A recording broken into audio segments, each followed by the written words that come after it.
Faculty members and my dear friends, आप सभी को संविधान दिवस की हार्दिक शुभकामनाएं।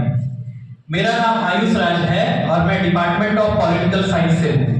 आज मैं आप सबके समक्ष भारतीय संविधान की 76 वर्षों की यात्रा, इसकी उपलब्धियां और चुनौतियों पर अपने विचार रखने के लिए उपस्थित हुआ हूँ। हमारा संविधान 26 नवंबर 1949 को संविधान सभा द्वारा अपनाया गया और इसे लागू 26 जनवरी 1950 को कराया गया। हमारा संविधान विश्व का सबसे लंबा लिखित संविधान है जो डॉक्टर भीमराव अम्बेडकर की अध्यक्षता में तैयार किया गया। हमारा संविधान केवल एक दस्तावेज नहीं बल्कि हमारे देश की आत्मा, हमारी पहचान, हमारे लोकतंत्र की नींव है।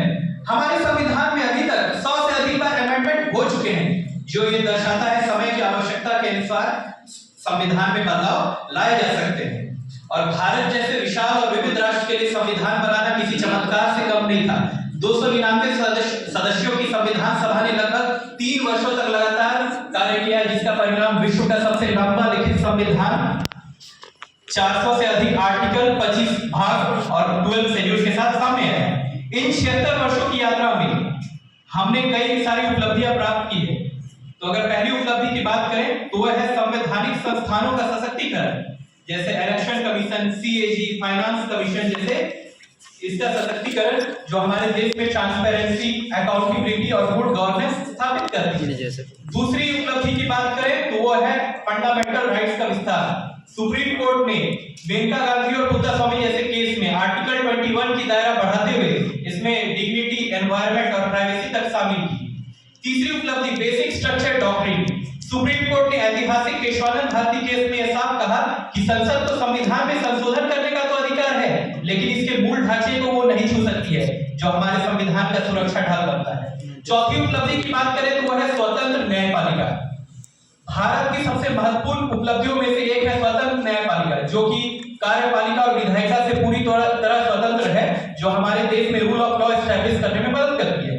पांचवी उपलब्धि की बात करें तो 86 अमेंडमेंट के तहत शिक्षा का अधिकार को फंडामेंटल राइट्स का दर्जा देना आर्टिकल 21A के अंतर्गत, जो हमारी एक बहुत बड़ी उपलब्धि है। और इतना ही नहीं, आजादी के समय हमारे भारत के लिए कहा जाता था कि यह देश अब नहीं टिक पाएगा। आज वही भारत विश्व की चौथी सबसे बड़ी अर्थव्यवस्था है और टॉप 3 इकोनॉमी में शामिल होने के लिए तेजी से आगे बढ़ा है। हमारे भारत की ताकत संविधान से जुड़ी हुई है। हमने अपार प्रगति की है, लेकिन इस 76 वर्षों में कठिनाई भी आई है, चुनौतियां भी आई है। तो अगर हम चुनौतियों की बात करते हैं तो सबसे पहले चुनौती है इम्प्लीमेंटेशन गैप। हमारे संविधान ने हमें अधिकार तो कई दिए हैं, कानून तो कई दिए हैं, लेकिन कुछ ऐसे अधिकार हैं जो किताब कलम तक ही सीमित है, जो हम हमारे यहाँ पूरी तरह लागू नहीं हुए हैं या हम लोग नहीं कर पा रहे हैं। तो ये हमारे लिए एक चुनौती बन के खड़ी होती है। दूसरी चुनौती है केंद्र और राज्य सरकार के बीच टकराव।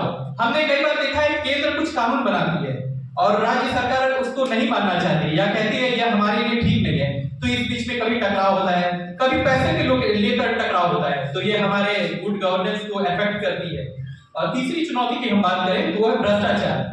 सरकारी कामों में भ्रष्टाचार, पॉलिटिकल इन्फ्लुएंस, जो कि हमारे देश की अकाउंटेबिलिटी और गुड गवर्नेंस को अफेक्ट करती है। लेकिन बावजूद इतने चुनौतियों के आज भी हमारी सबसे बड़ी ताकत हमारा संविधान है, क्योंकि ये अपने आप को समय की आवश्यकता के अनुसार ढालना जानता है। और जितनी बार चुनौती आती है उतनी बार हमारा संविधान उतना अच्छा प्रदर्शन करता है।